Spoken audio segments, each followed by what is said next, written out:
As his development career progressed, Hideo Kojima began working towards one goal. He wanted to bring the excellence of filmmaking over to video games. He wanted to match their quality in acting, lighting, direction, and storytelling. So, as he sat down to plan a video game for the next generation of consoles, in 3D no less, he knew that there was an opportunity to bridge this gap. This is what guided the development of Metal Gear Solid, originally released for the PlayStation in September of 1998. Today, we're going to tell you the story of Metal Gear Solid, give you more insight into Kojima's career, and talk about our own experiences with the game. So stick around and join us as we sneak around on today's trip down memory card lane.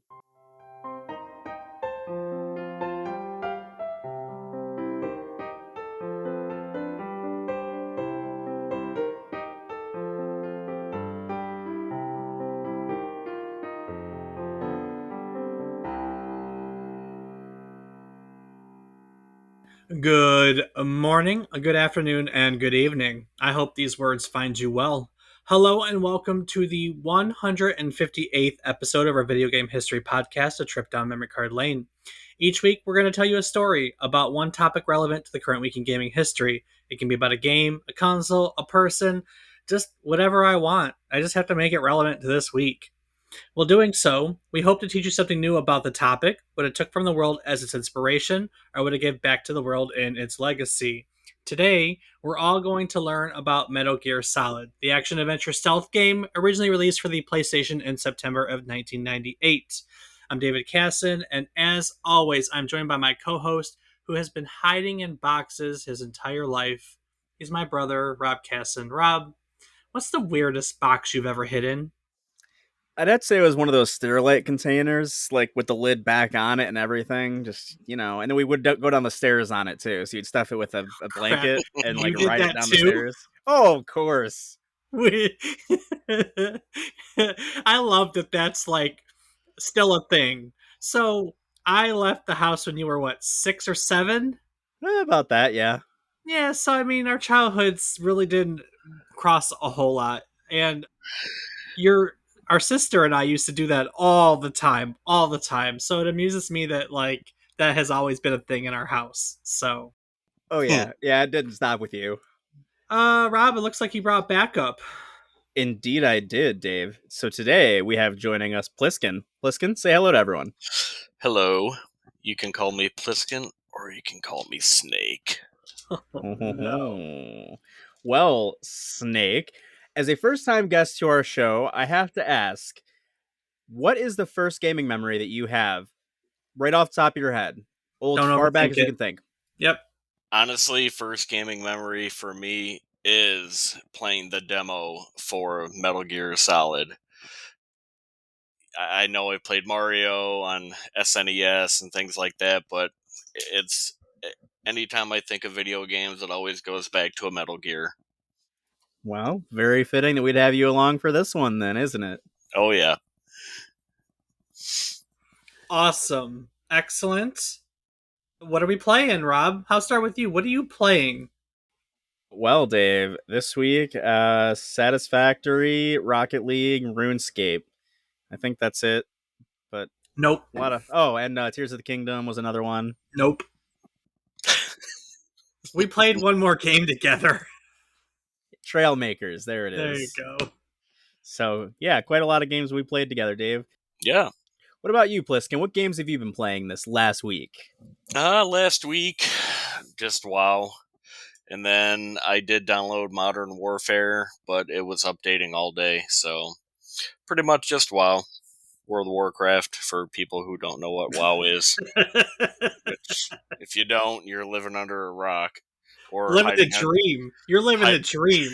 No, they're living a dream. They're actually living. Yes, they are living. That's a good point. Oh, what about you, Dave? What's been on your game of the week? Trailmakers, Rocket League, and Horizon Forbidden West. That'd be my trio this week. That would be my trio this week. I don't think I played anything else. I think that would cover it. Awesome. Well, we got a lot to cover today, so we're gonna cruise on in. So, Metal Gear Solid is the third Metal Gear game created by Hideo Kojima. Now, we've covered Kojima's early career back in episode 98, but I thought that I would take a few minutes and kind of briefly cover it here for those who don't listen to every episode of our podcast. Shame on you, by the way. So, Kojima was born into a family that would watch films together every night. It was literally a requirement. He wasn't allowed to go to bed until the films were finished. And that was really the right environment for what was a creative mind already. He was constantly making up stories for the things around him. There's a story that he told in an interview in which he would get lost in his mind and walk into the ditches on the side of the road. This has happened more than once, apparently. There is another story where in high school he and his friends were making short films, and for like a cultural festival they made a zombie film and they tried to charge people to see it. Didn't go so well. So when the time came to decide what to do professionally, he wanted to make films, but there weren't any film schools in Japan, and the Japanese filming industry really wasn't a thing. There just wasn't an opportunity to make films. The education wasn't there, the industry wasn't there. So he had to decide to do something else. And while meandering through other things, he was introduced to the Nintendo Famicom. And in video games, he saw an opportunity to make film like experiences, but in clearly a different way than film itself. So he decided to work on video games. He joins Konami in 1986, and there he finds his people, so to speak. His first game was a game called Penguin Adventure. Exciting, I know. And after that, he worked on a canceled project. I think it's called Lost World. I'm just recalling this off the top of my head. When it was canceled, though, he basically, the story goes, is that there was a senior associate who was tasked with working on a project that the company was looking to get made. You see, war games were incredibly popular at the time, and they wanted someone to make an action war game that featured modern combat. So they asked a senior associate to head the project and make this game, but he has zero interest in making a war game whatsoever. So he hands the project off to Hideo Kojima. Now, Hideo Kojima he's Kojima, right? He has his methods. This is his chance. He can finally make his video game. But he didn't want to make what the company wanted to make. So he immediately begins to think of ways to like subvert the genre and do it differently. And the film Great Escape pops into his head. And with it, the idea for a video game in which you are a prisoner of war and simply had to escape. But he couldn't actually sell anyone in this game, and he had to fight just to get someone to agree to such a concept. Eventually, he manages to win everyone over, and he gets the green light to make Metal Gear. But by this point, the concept had changed because he thought to himself, people want to play a video game that has a hero. Who would want to play a game in which the character or hero just escapes? So he basically throws down a Uno reverse card and he thinks to himself, well, what if the character snuck in?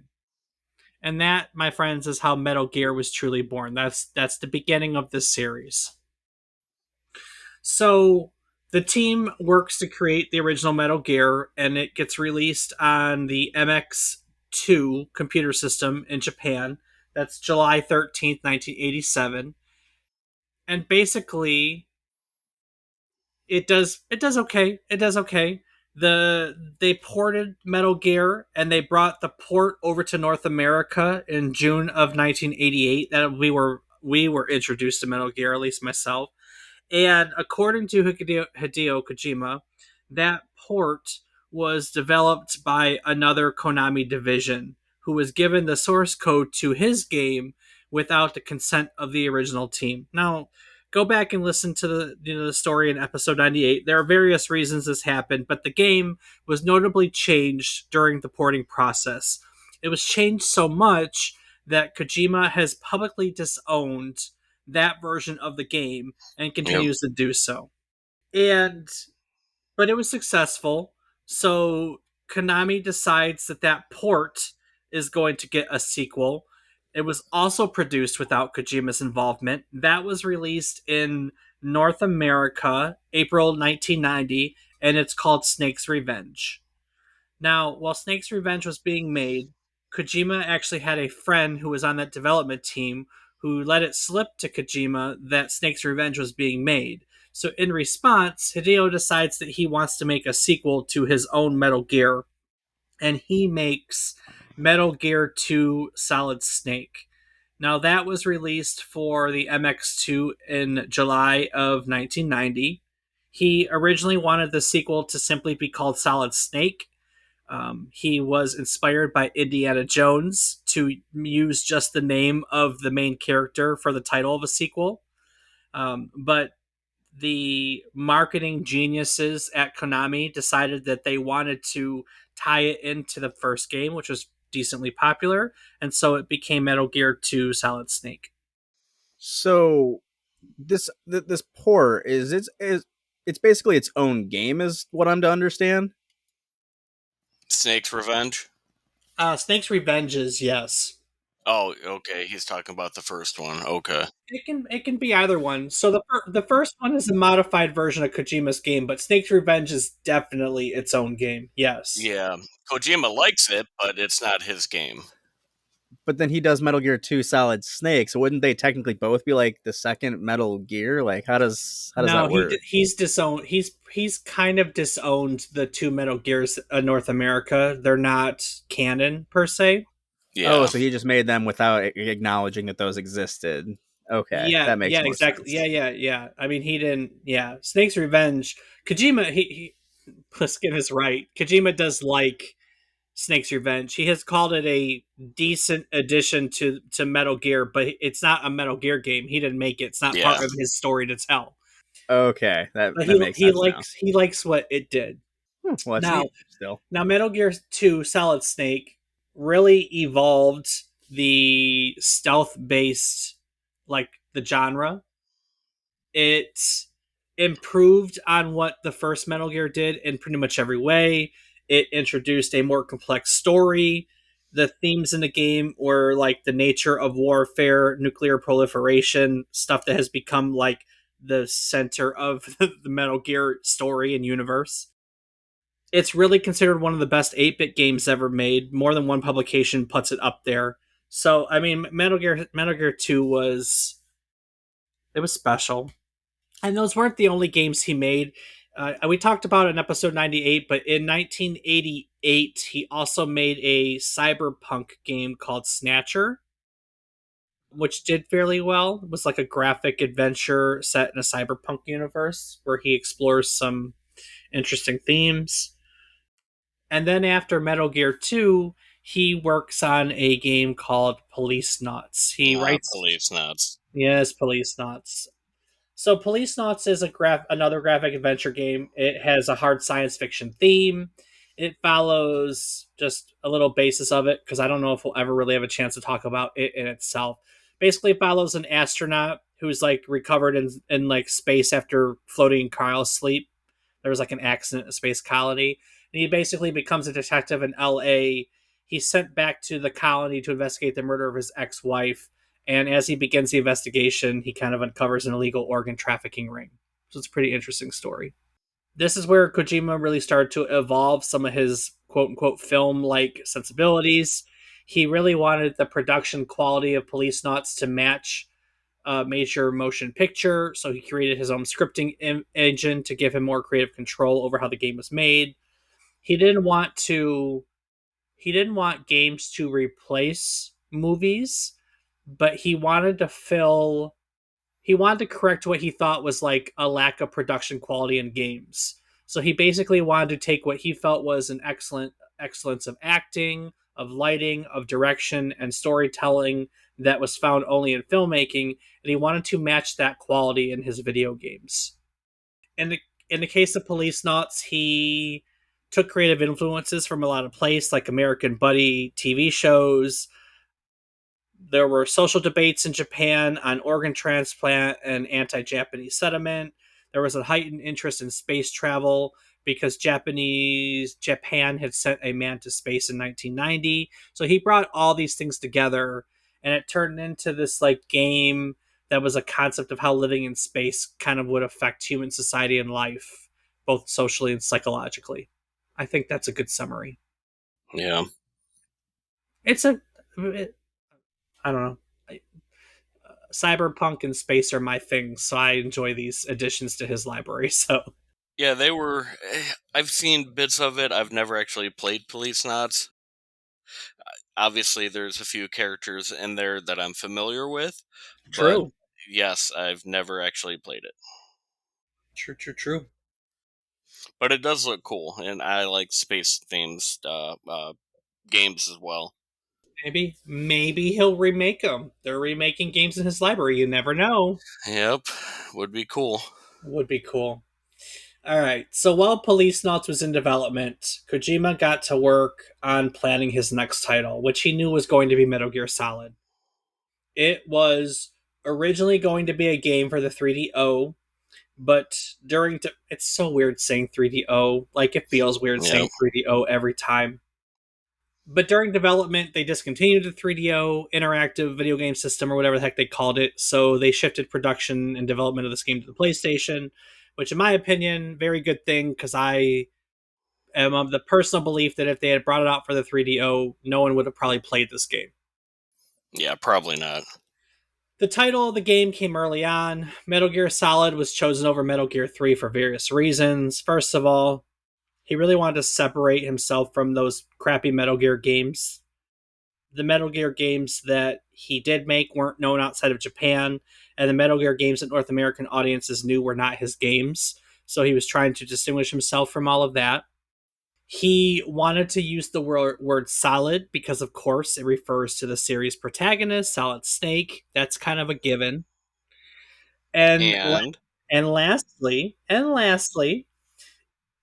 go ahead. Go ahead. I don't need to take the entire show. okay, well, he was also throwing some hate towards Square Enix. I think it was their graphics weren't all that great, so it was either Square Enix or a different company. But he put Solid in there as a way basically to throw shade at the other company. Yeah. It was his way of representing that he was going to take his game to the next level by switching from 2D graphics to 3D computer graphics while also throwing shade at other developers. Yes. Yes, thank you. There you go. Better clarification. Yeah, we're good. So, development for Metal Gear Solid began in 1995, mid 1995. So, about, fun times. You know what I was going to say, Rob, but I'm going to avoid it. Developers. So, Kojima really wanted accuracy and realism. He wanted the game to be enjoyable, intense, but real. So, in the early stages of development, they brought in a SWAT team, the Huntington Beach SWAT team. They worked with the development team, demonstrating vehicles, weapons, explosives. They tapped a weapons expert, Motosada Mori. He was a technical advisor. They took the team to Fort Irwin. They did gun shooting sessions at a gun place. I can't find the word right now. Gun range. Thank you. That's what I was looking for. Appreciate You're that. welcome. Kojima's belief was that if the player isn't tricked into believing that the world is real, then there is no point in making the game. On top of all the detail that they were bringing to the weapons and explosives and so on and so forth, they took that same level of detail into the game itself. So, like, the desks in the game are individually designed because there'd be no two desks that were the same in real life either. And it was that attention to detail that Kojima was all about. Yep. So they had to design the game. It's a stealth game. They needed to decide how to lay out the levels, the maps. So they used Legos and toy figurines to model their 3D areas and see how the camera views would work, in the way they wanted to. Yeah, whoever says Lego is for kids, there's your proof that they're not. They're for I grown know. adults in Oh the yeah, working world.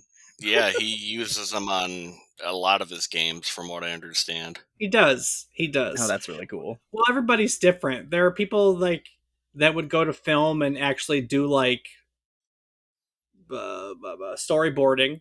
I know development teams that have done storyboarding, and then there's other ones. It's not the first time we've heard about Legos. Didn't Lemmings use Legos too? I think it was. See, that's picking on memory that I don't have. I, I'm not sure, to be honest, either. I I know we talked. I mean, not that it was not like the last episode, but I know we talked about Legos being used in a different game, and I'm pretty sure that's the one. For whatever reason, it's sticking out in my head. The game was originally developed by a staff of roughly about 20 people. Kojima wanted a smaller team. He actually prefers smaller teams because he wants to know everyone on the team and really understand what they're working on. He also wanted to he also wanted that personal touch because it allows him to understand if anyone is sick or unhappy and resolve their problems. So initially there was only a single programmer working on the game's code and a bunch of artists and developers.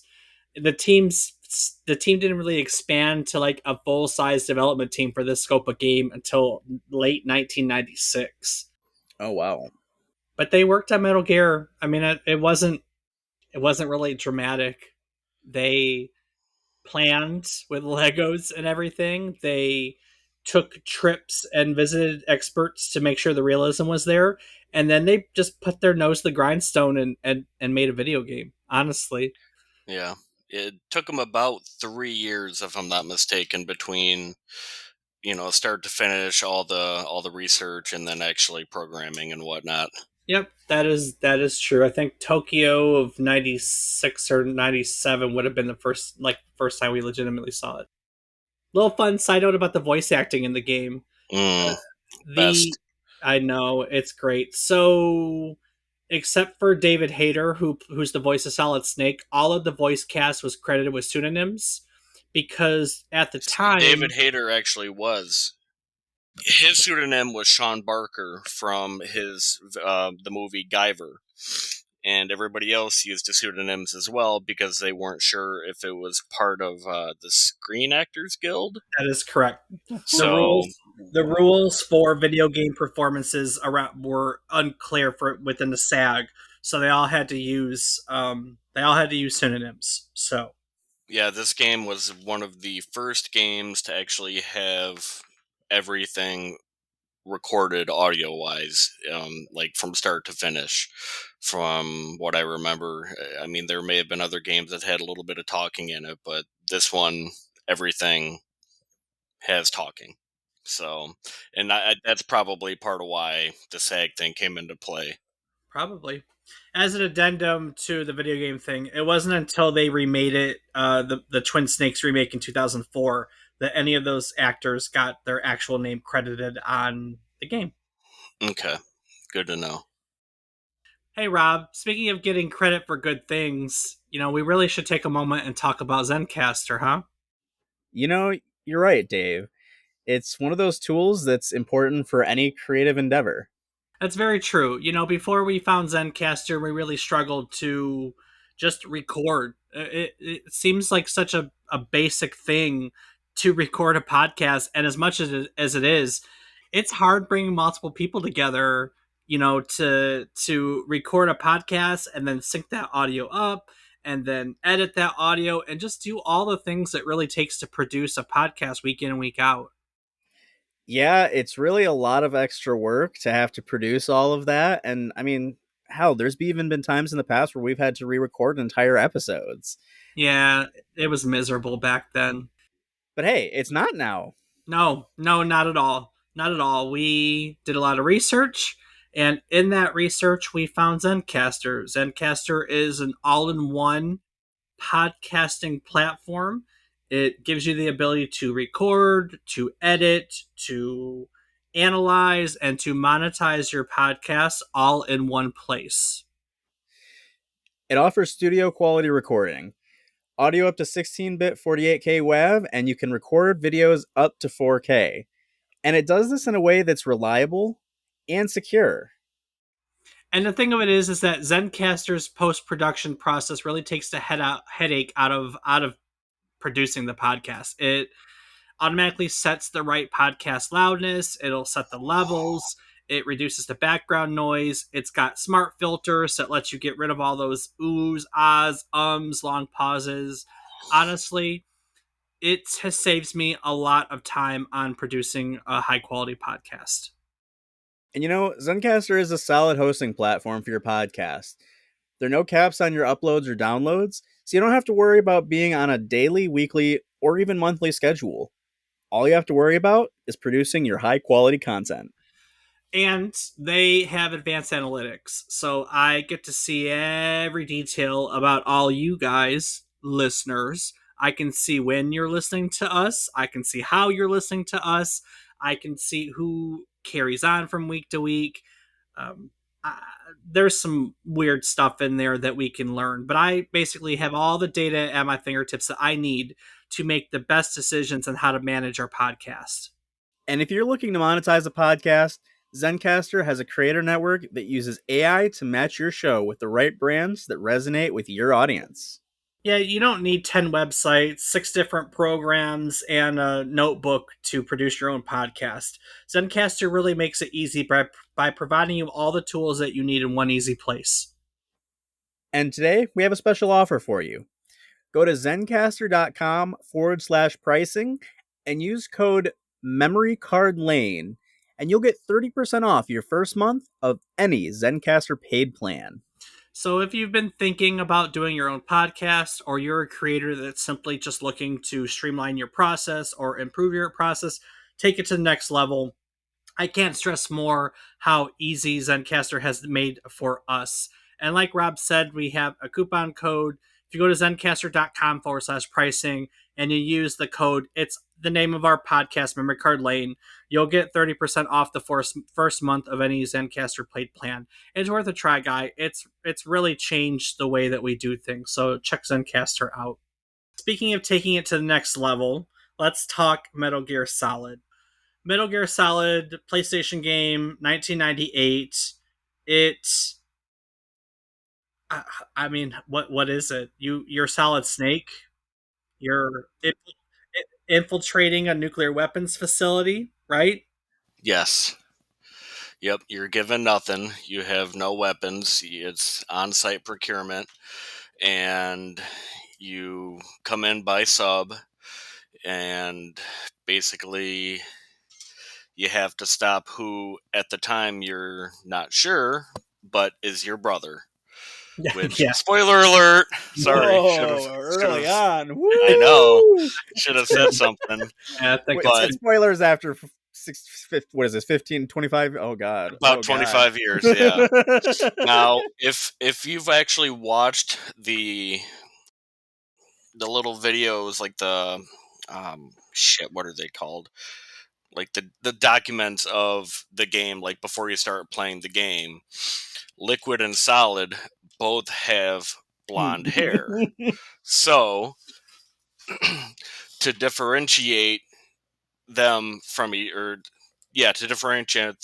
other, Solid Snake cuts his hair and then dyes it brown, which is what you see throughout the rest of the games. But it was never really until I actually watched some of that I knew that, because they are, spoiler alert, twin brothers. So I always thought that was fascinating. Like, the little bit of details that Kojima gets into stuff like that is really nice. Okay, I gotta ask this question. Did you say that it's Solid and Liquid?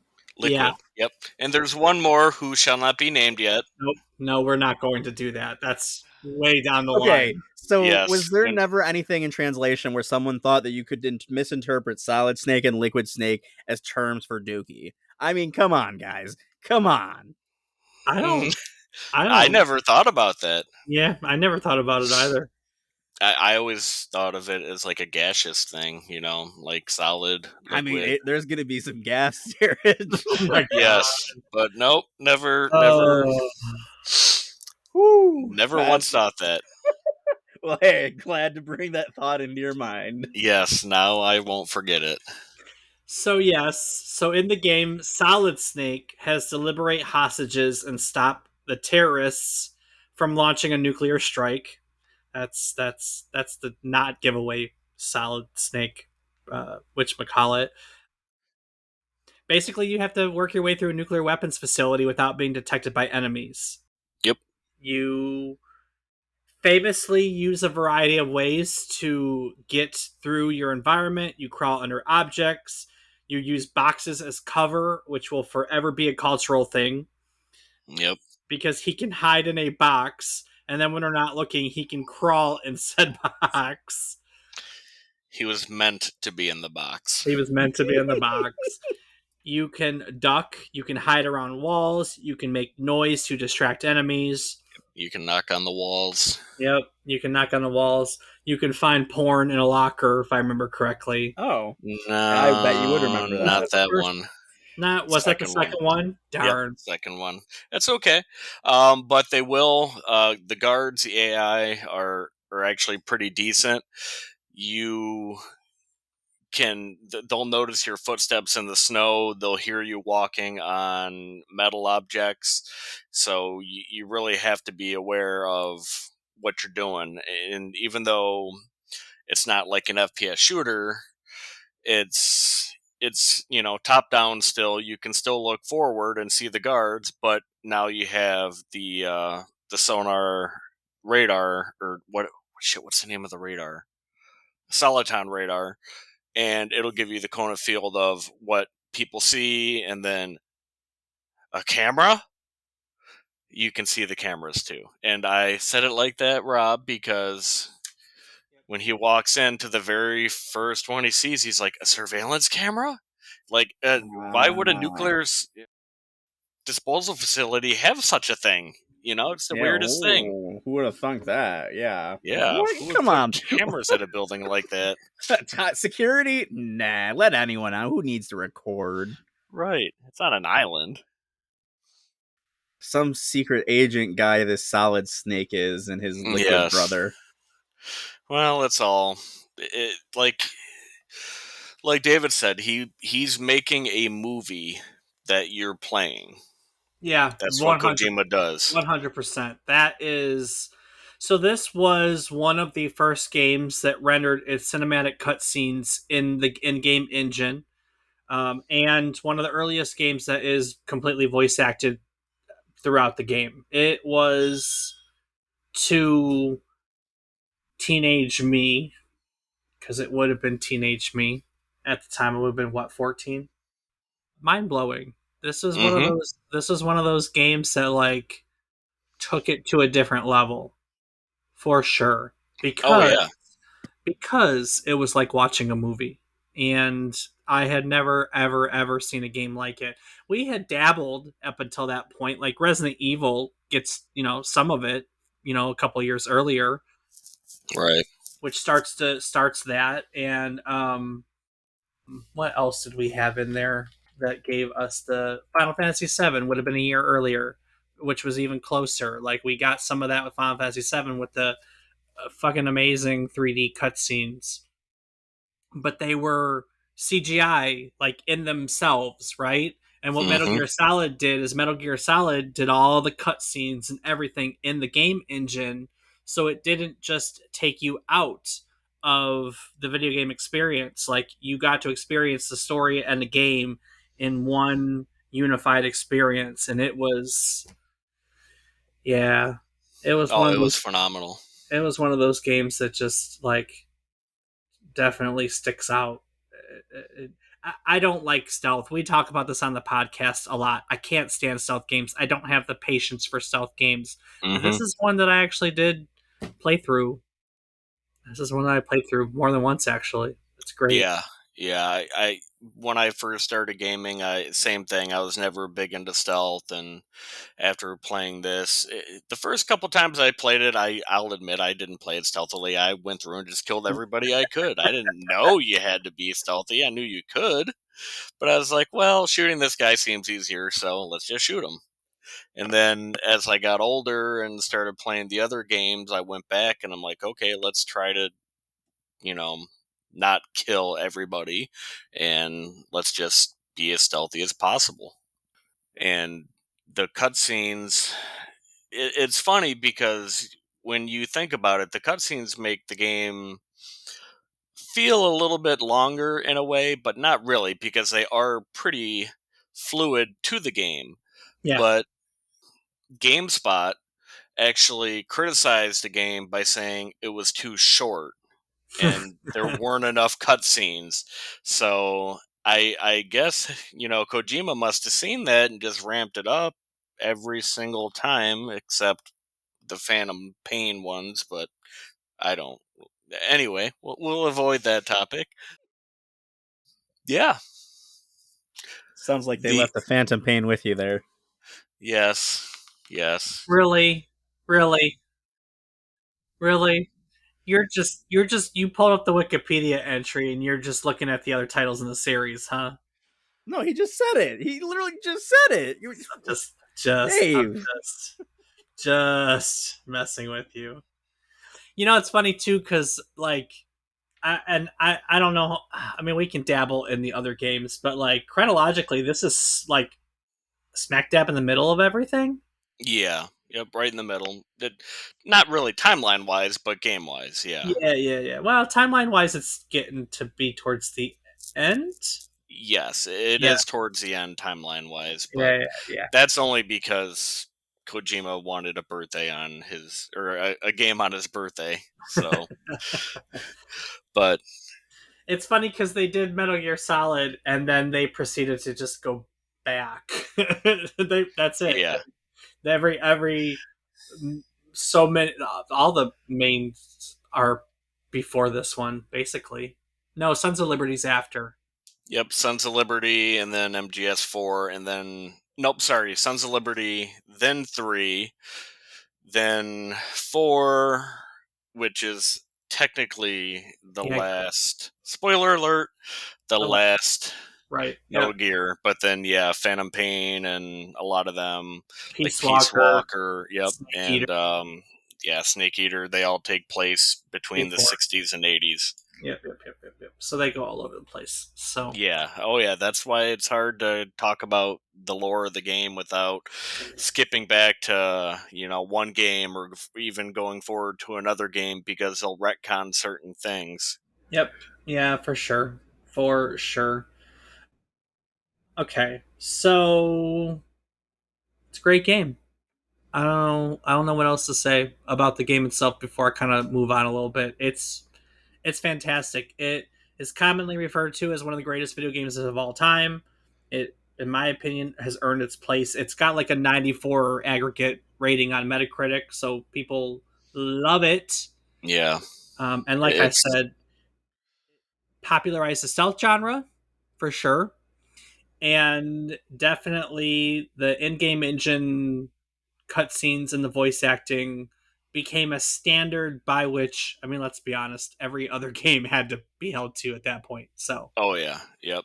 Now it did revolutionize the stealth gaming, mm, but it did it in a way that it did it to us in America, but over in Japan, they were already playing the games, they were used to it, so true. it was cool to them. But to us, it was new. So I really, when I realized that, I thought that was another cool thing that like they brought to us because yeah, they just thought we just wanted to play shoot 'em up games, which a lot of people do, but the stealth action franchise, yeah, that's something.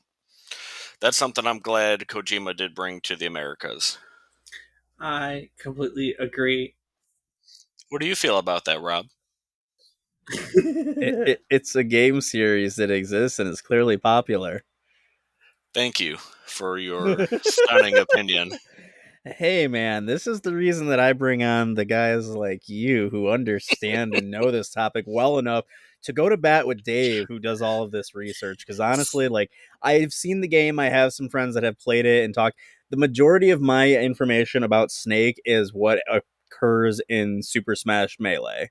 Like Oh, okay. that's about it. I've seen the game, I've seen gameplay, I've obviously seen some of the cutscenes and things, but having never played the game, it's not something that I've committed much to memory because I don't have that firsthand understanding and playtime of what it actually is.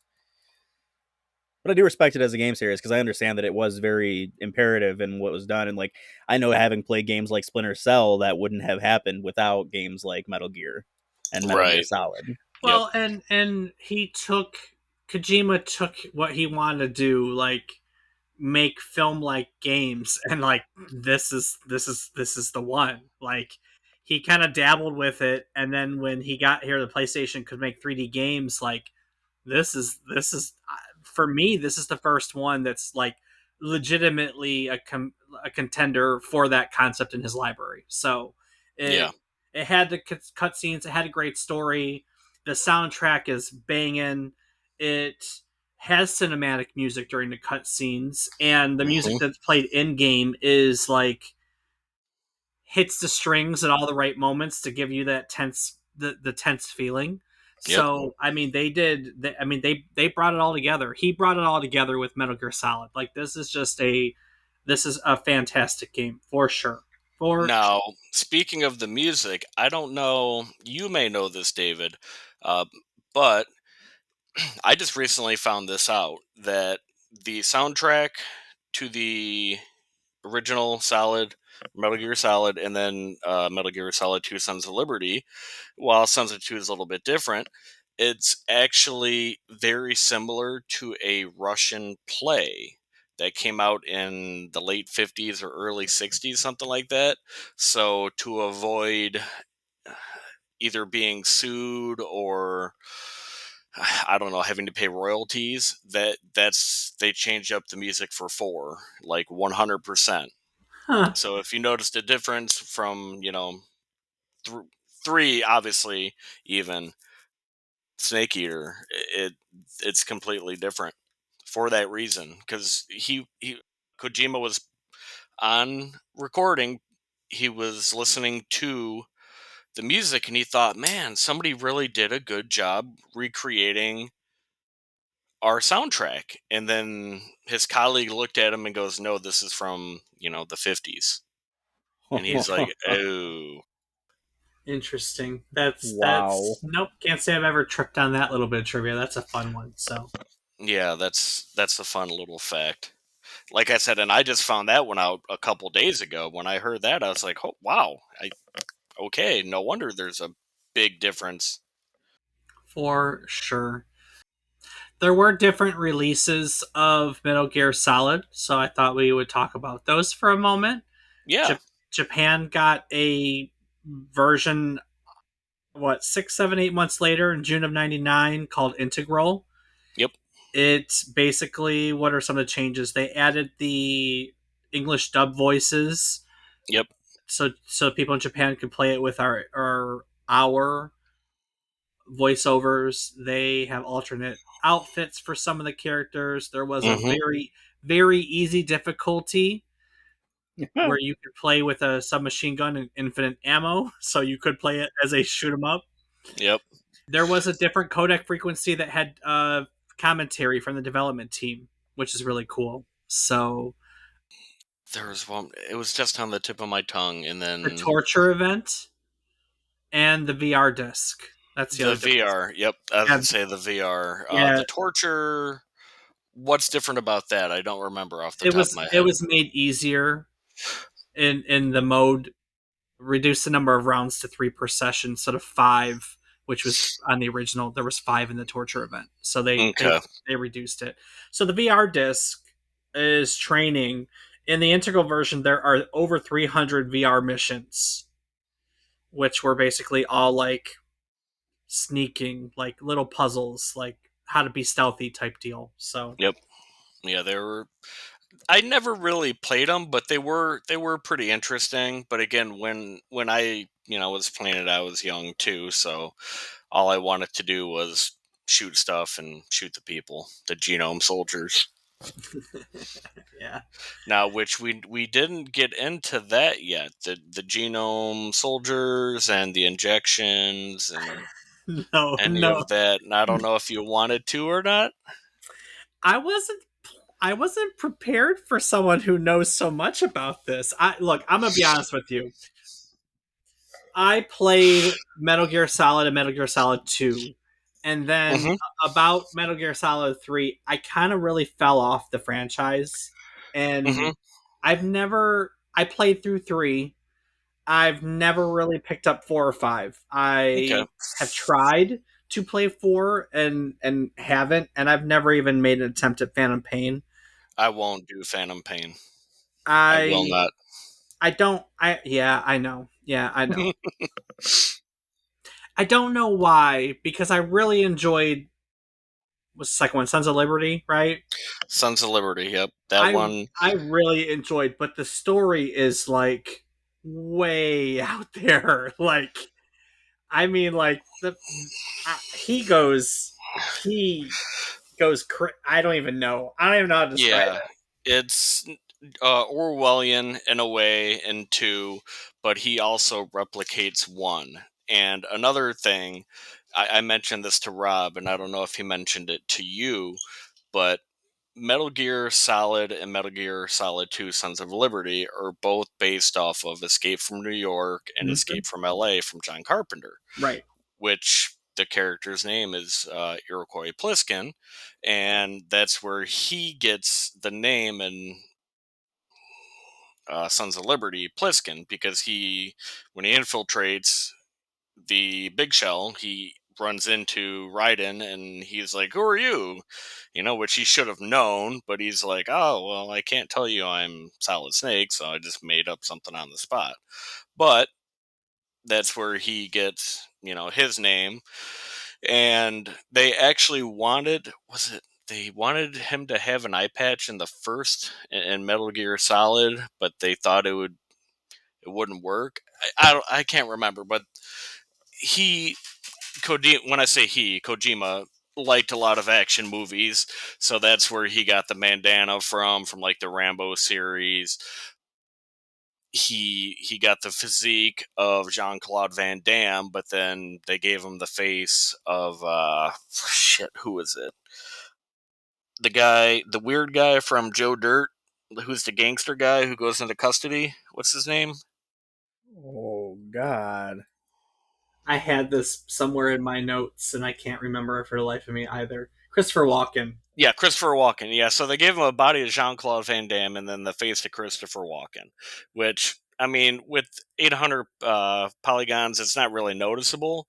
But yeah, I mean, he gets tricked by somebody pretty much every game. And even though he has an IQ of 180 and is a genius, he has to be like, you know, baby fed everything. But it's more of a gameplay thing, not a canonical thing, because again, somebody with an IQ of 180 and knows every military weapon to date isn't going to need to be told how to do the mission, because if that was the case they wouldn't have picked him to do it. So Well, so you brought up the concept of action, and I think that's a good segue because I want to take a moment and talk mhm, about the Twin Snakes. yeah. So the Twin Snakes, Metal Gear Solid: The Twin Snakes, 2004 GameCube game. It is a remake of Metal Gear Solid. This time it was developed. So when it was this is what I remember. So when it was first announced, it was said to be developed under the guidance of both Hideo Kojima, and since it was a GameCube title, it was also going to be developed under the guidance of Shigeru Miyamoto. And that was like, I mean, come on, those are the heavyweights of the video game industry. You know what I mean? Like, Right. I mean, Yep. the hype was real. The hype was real. Kojima was busy working on Metal Gear Solid 3 at the time, so he, in the end, wasn't really able to commit to the project full time.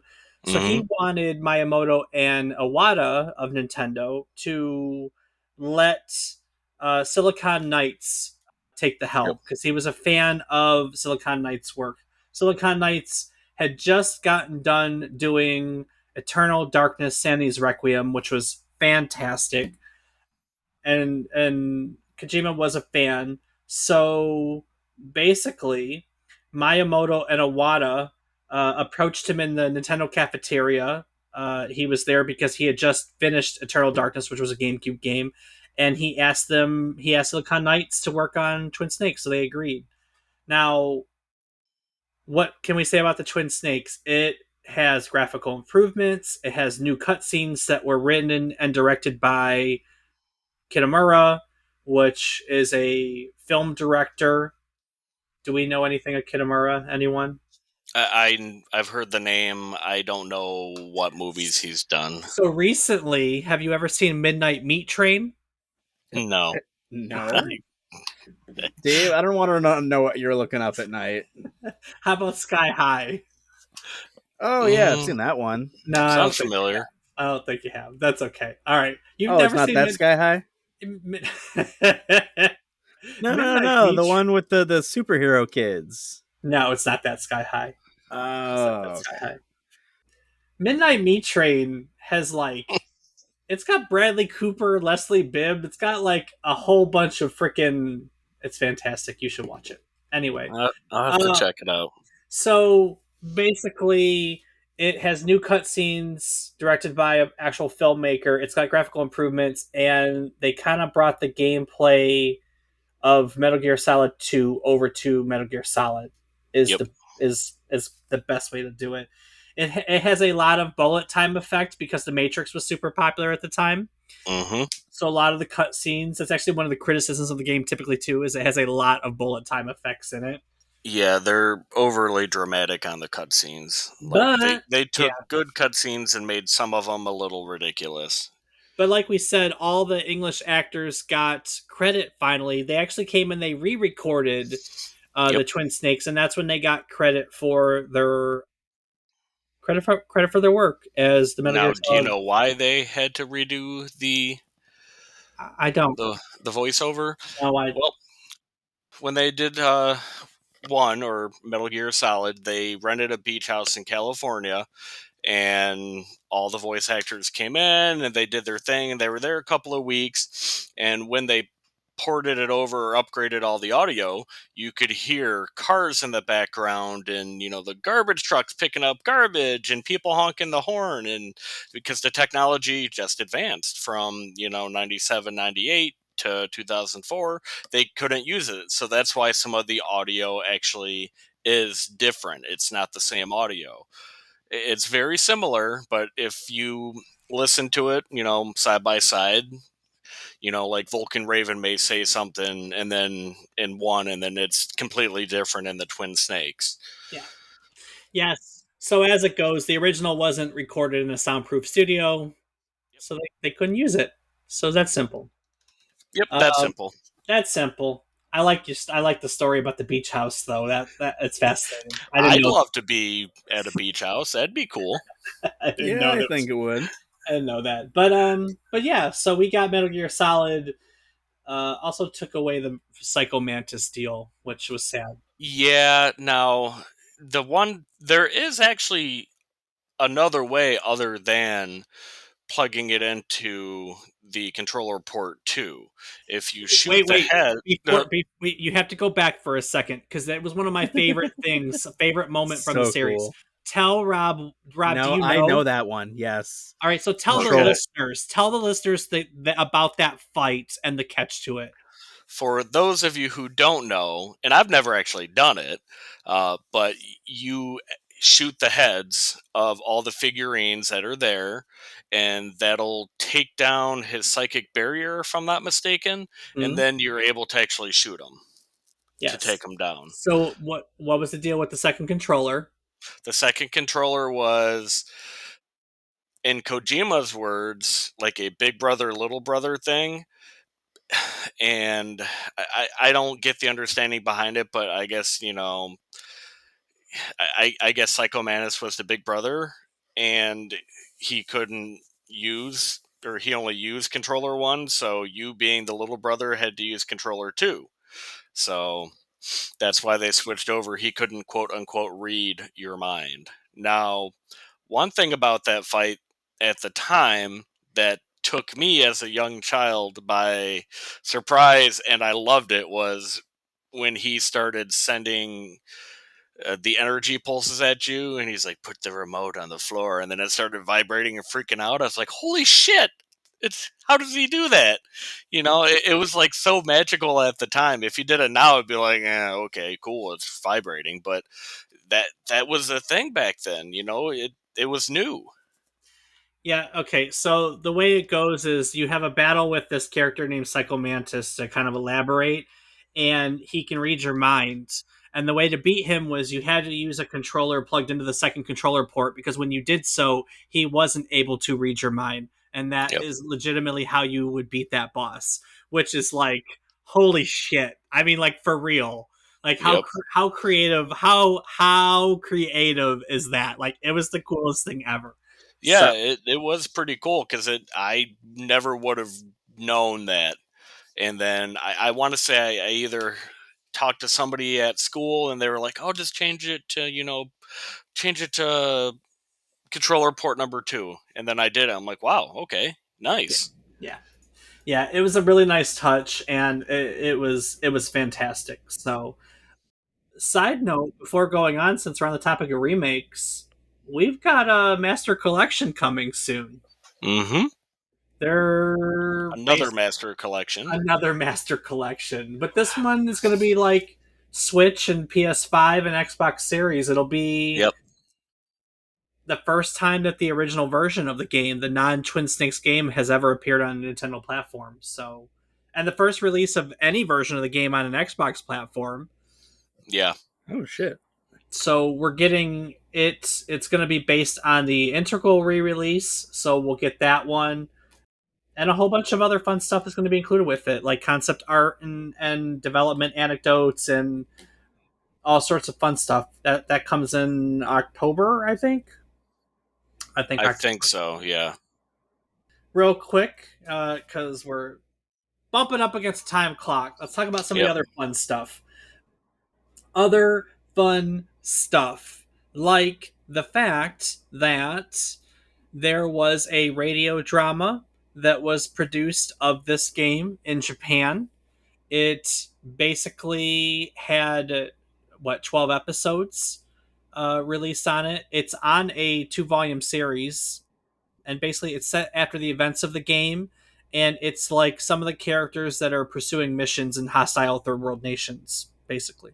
So Okay. you Well, have a I did not know that. yeah, so it's a 2-volume series called Drama CD Metal Gear Solid, and it is, like I said, it's a series. It's Snake, Meryl, Campbell, and Mei Ling, Foxhound in third world nations. So along with some new Okay. characters. There are comic books released in 2004. There's a series of comic books. The comic was adapted into a PSP game called Metal Gear Solid Digital Graphic Novel, which has some the story and some additions to it. There are novels. There's 2 novelizations actually. You've got the first one from 2008, and then Metal Gear Solid Substance One flies through this story too, basically. And now there's 5, as we were talking about. There's 5 games in the series, right? 5 games and a whole lot of spin-offs, kind of, sort of, Oh not yeah. really.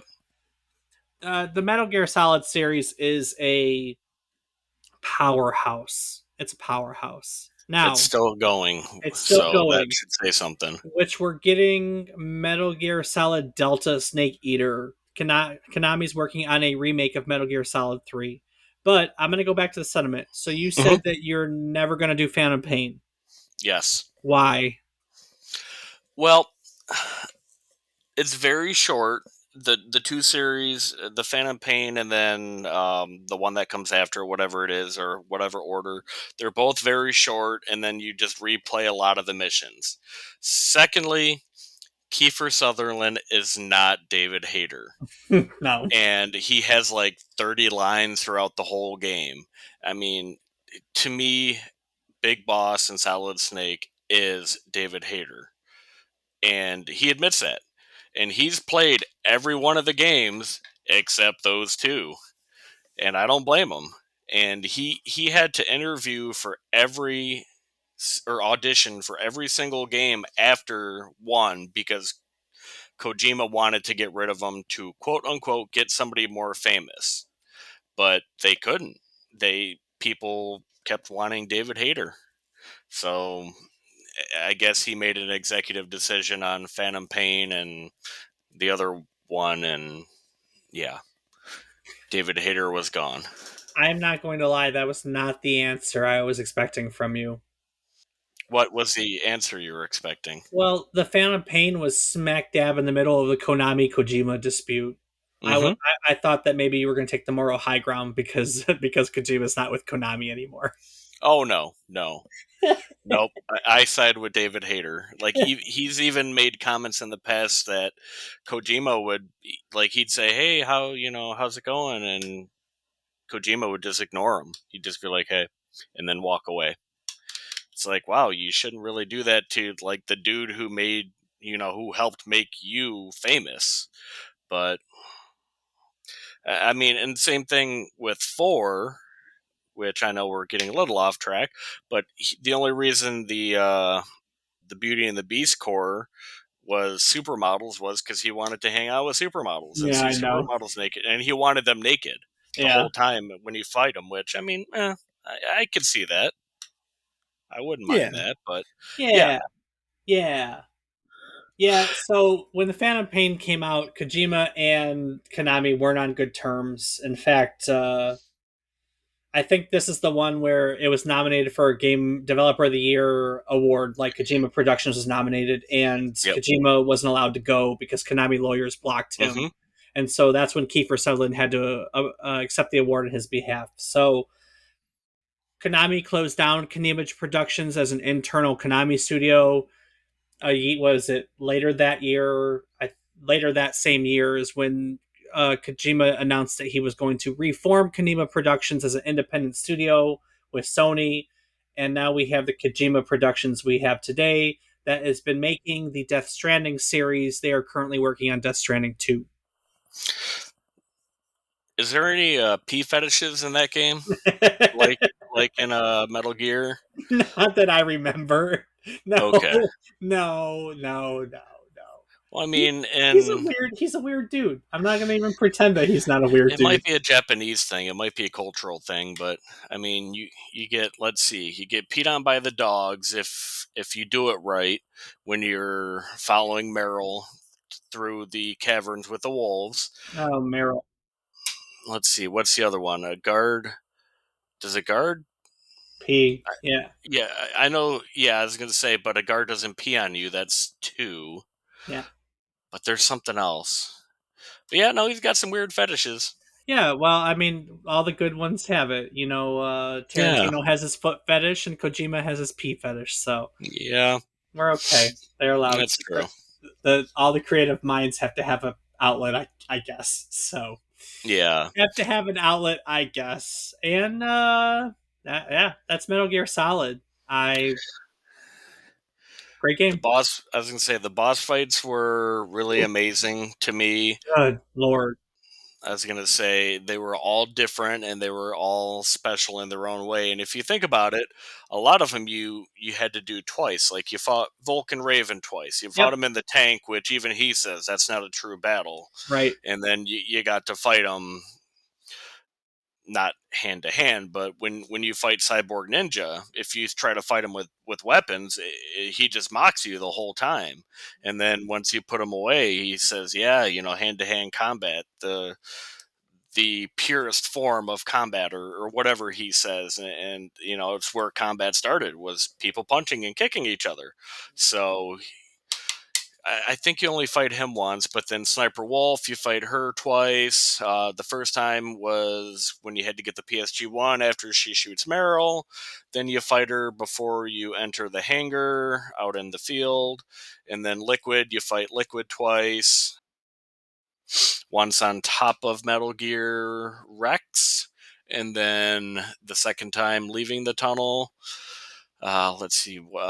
You don't actually get to fight, spoiler alert, Decoy Octopus, because he is actually hiding or decoying himself as the DARPA chief, Donald Anderson.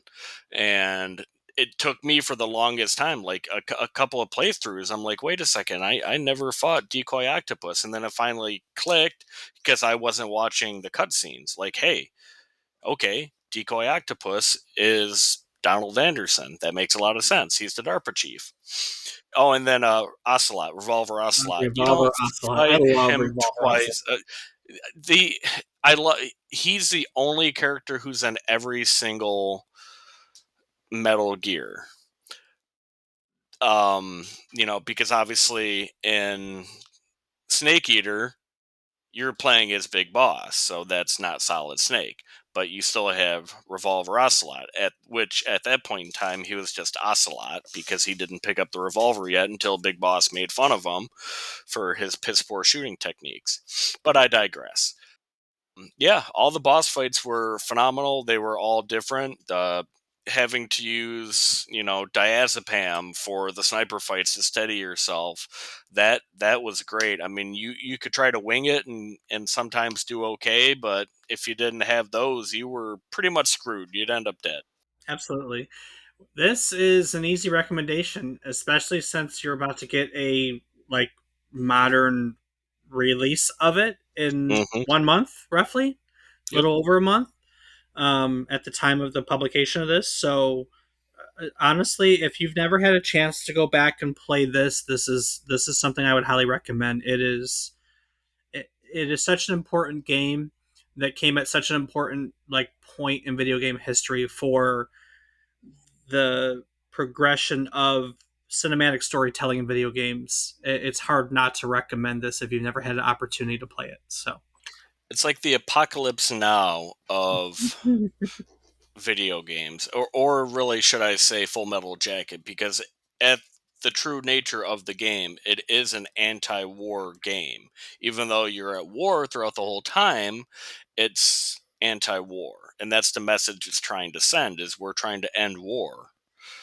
And a lot of people don't grasp that. They've never really put those two together. And Kojima came out and said it in an interview. Yeah, this is an anti-war game. And once you actually pay attention to the lore of the game, yeah, it makes sense. And I will say, I have the collector's edition, I think it is, for the PS3. And on every game that I can play, one, two, three, and then obviously four, I can't save one because there's no memory card. And all the other ones will let me save it, but when I go to save on that one, it says no memory card. So either I'm an idiot and haven't figured out how to do that yet, how to save it without the memory card, or they forgot to change that setting, and I just haven't looked into it don't know really. it, right? Yeah. Yeah, I Yep. have to find that out because I'm not going to play the game straight through. I do want to replay it. It's truly one of the best video games. I actually like two more, but that I mean, one still has a very special place in my heart. If two didn't come out, one would definitely be the number one video game for me. I actually agree. I like two more as well. I'm not going to disagree with that at all. It took everything that the first one did and just took it to the next level. So, Yep. Hmm. uh, second one is a fantastic entry. All right, well, that'll do it. I think for Metal Gear Solid. We're kind of that's it. Yeah, Rob, we had a whole story we told about the beginning of the Metal Gear series, didn't we? Indeed, we did, Dave. And if you're interested in learning about that story and Kojima's early history, I know I gave a little primer on it, but we go into everything in much more detail. That is episode 98. And you can find old episodes of our podcast on our website, which is www.memorycardlane.com. Rob, what else can people do at www.memorycardlane.com? Well, Dave, people can find a calendar of our upcoming episodes where they can put little tidbits of information they might know about the game, or hey, maybe you want to come talk about it, or you just want to say hello. You can do all of that there. You can find links to things such as our Patreon. You may also find links to things such as our Discord, where you can hang out with Dave. I give your opinion on things and maybe play some games with us. Also, links to our social media. I can be found on multiple platforms as Rob_O_Raptor and Dave. I can be found on various social media platforms as David is wrong. So, yes, each week we tell you a story relevant to the current week in gaming history. While doing so, we would like to teach you something new about that topic, what it took from the world as its inspiration, or what it gave back to the world in its legacy. The best part about telling these stories week in, week out, a lot of it's nostalgia. Love my nostalgia. But also, as I do research for the episodes, I always learn new things. And I get to take those new things and those old things, and I get to teach you in the hopes that you learn new things. It's a fantastic cycle. When we teach, we learn. When we learn, we teach. And in recognition of said cycle, every week we like to go around table and talk about what we've taken away from each episode. So, Rob, I'll start with you out of just I'm a creature of habit. What did you learn today? Well, I think I obviously learned a whole hell of a lot, but I think that my favorite takeaway, it's just it has to be that Kojima used the Legos for the modeling for the camera views. I think it's a really cool thought, and like as someone who has to see things visually, it's like, hey, this is something that like it's just really cool thought. Use Legos and make something that you can use in creating video games. Very, very Yeah, true. good one. Pliskin, what you got? I will say the beginnings of Kojima and how he got started. I knew a little bit about it, but the research that you did was actually pretty eye opening. A lot of that I didn't know. We didn't even get to I touch on it very much, man. and that's the thing is an hour is not nearly enough No. time to talk about any of the Metal Gear games. Maybe the MSX and MX2s, but I mean, not pretty not much 98 and to yeah. current. No. No, not if you wanted to have a detailed plot discussion, but we don't do that as much. So, Okay.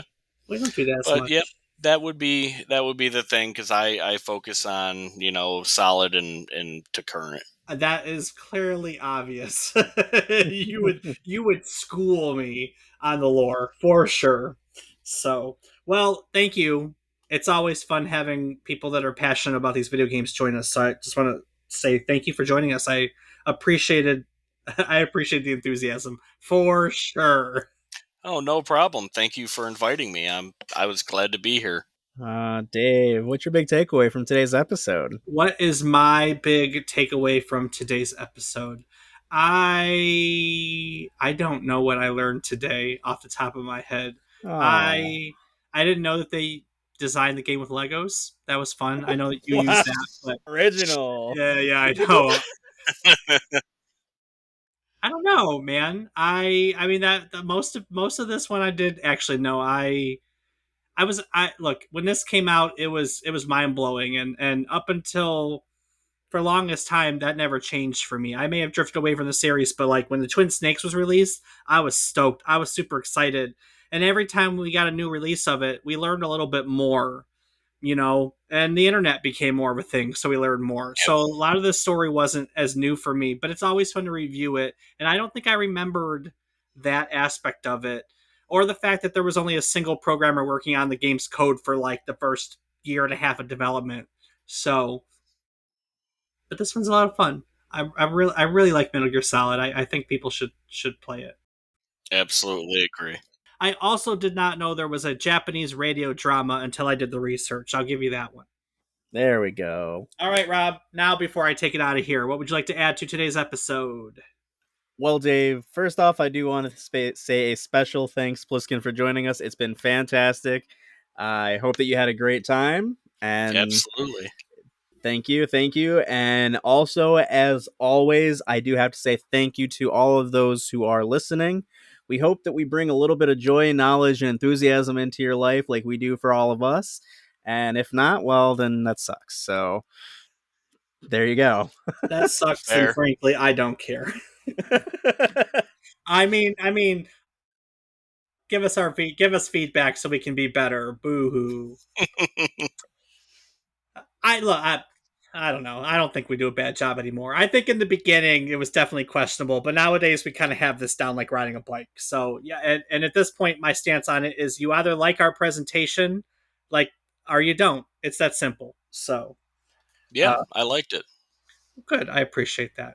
I, I, I I could tell you did a lot of research, and I like my it showed. stories. I like my stories. All right. Well, on that note, I'm gonna take it into next week.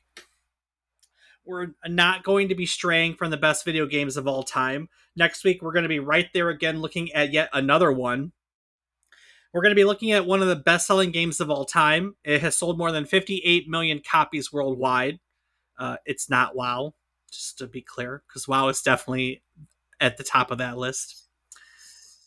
It's no, actually, Minecraft's at the top of that list. I don't need Yep. anyone. I don't need anyone to email me or correct me or anything like that. I know. It's Minecraft. The best-selling game with over 200 million copies sold is Minecraft. Okay, I've just never played it. This game is at the intersection of many important things. It may have saved the video game industry. It has one of the best and most recognizable video game soundtracks of all time. And it certainly features a character that is pretty much the most recognized video game character, probably brand mascot character of all time. Released in September of 1985, Super Mario Bros. Is one of the most important video games in history, and we're finally getting around to telling you its story. Ooh, three, wow. 3 years into the podcast, we still haven't told you about Super Mario Brothers. I couldn't throw all the stops out at first. I had to save some stuff for down the line, you know. So Yeah. yeah, so stick around and join us next week as we traverse the Mushroom Kingdom on yet another trip down memory card lane. Do the thing. Dibby dim dum dum dum doo doo.